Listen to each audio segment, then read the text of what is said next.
సీతాఫలం చెట్టు దిగనంటోంది. పండ్ల రేట్లు చూస్తుంటే జేబులు ఖాళీ అయ్యేట్టున్నాయి. అడవులను కొట్టేయడం, వర్షాలు తక్కువగా పడడంతో దిగుబడి తగ్గింది. వరంగల్ జిల్లాలో అయితే మరీ భారీగా తగ్గింది పంట.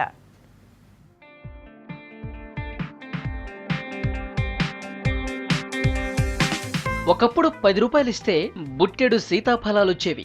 ఇప్పుడు అలా లేదు. 10 రూపాయలకు ఒక్క సీతాఫలం కూడా రాదు. కరెక్ట్గా చెప్పాలంటే 25 రూపాయలు ఇచ్చినా ఒక్క పండే వస్తుంది. సీజనల్ ఫ్రూట్ కాస్త కాస్ట్లీ ఫలమైంది. శీతాకాలంలో దొరికే సీతాఫలం కొనేవాళ్ల జేబుకు చిల్లు పెడుతోంది.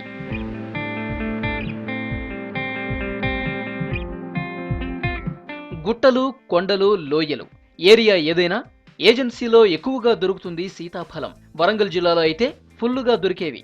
కానీ అది గతమైపోయింది. ఇప్పుడు అక్కడ కూడా కనిపించడం లేదు. సీతాఫలాల కోసం వెళ్లినోళ్లంతా రామరామ అనుకుంటూ వస్తున్నారు. అడవంతా వెతికినా అనుకున్నన్ని పండ్లు దొరకటం లేదంటున్నారు గిరిజనులు.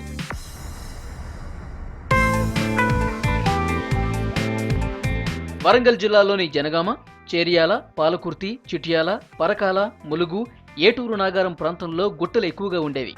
శీతాకాలం రాగానే ఆ ఏరియా వాళ్లకి ఈ పండే ఉపాధి చూపించేది.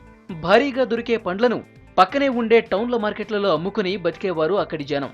కొందరైతే ఇతర రాష్ట్రాలకు కూడా తరలించేవారు. కానీ ఇప్పుడు మాత్రం అప్పుడున్నన్ని గుట్టల్లేవు, అన్ని అడవుల్లేవు, అన్నీ తగ్గిపోయాయి. సీతాఫలాల చెట్లు కూడా భారీగా తగ్గాయి. దీనికి తోడు వరుణుడు వర్షాలు లేకుండా చేశాడు.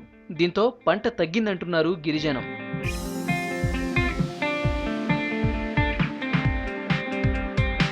ఇక మార్కెట్కు వచ్చిన రేట్లు ఫుల్గా ఉండటంతో సీతాఫలాలను కొనేవారు తగ్గిపోయారు. దీంతో వ్యాపారులు ఢీలా పడిపోయారు.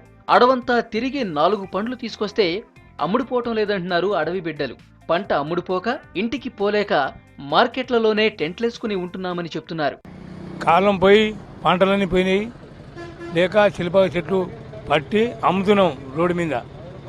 ఈ దోమాలనే పండుకుంటున్నాం, దోమాలని అమ్ముతున్నాం, అడ్డికి పాసాలు అమ్ముకొని బతుకుతున్నాం. మేము తెంపుకొచ్చింది అడవిలో ఆకుల పడి మేము సీతాఫలగా పండ్లు తెస్తున్నాం. అంటే మంచి పెద్ద పెద్ద పండ్లు అడుగుతున్నారు. వాన వర్షం లేక ఇదే మా పంట అనుకొని మేము తెచ్చినా కానీ మాకు ఎన్ని వేలు వస్తున్నాయి, ఏ పాటు సంపాదిస్తున్నావు. ఇన్నాళ్లు యాపిల్ ధరే పర్సు ఖాళీ చేస్తుందనేవారు జనం. కానీ ఇప్పుడు యాపిల్ కి కస్టర్డ్ యాపిల్ పోటీ ఇస్తోంది. సీతాఫలకాయలు చాలా రోజులు అయింది. కానీ మేము దీన్ని కొనాలనుకుంటే మా మట్టుకు మాకు చాలా ధర ఎక్కువ అయిపోయింది. దీని కాస్ట్ కాస్త ఎక్కువే అయినా సీతాఫలం ఆరోగ్యానికి మంచిదని చెప్తున్నారు డాక్టర్లు. కెమికల్స్ వాడకుండా దొరికే పంట కావడంతో ఇది బెస్ట్ అంటున్నారు. మన దగ్గర చెట్టు పెరుగుతాయి ఇవి, మిగతా ఫలాలు మాత్రం వేరే రీజన్లో పెరుగుతాయి.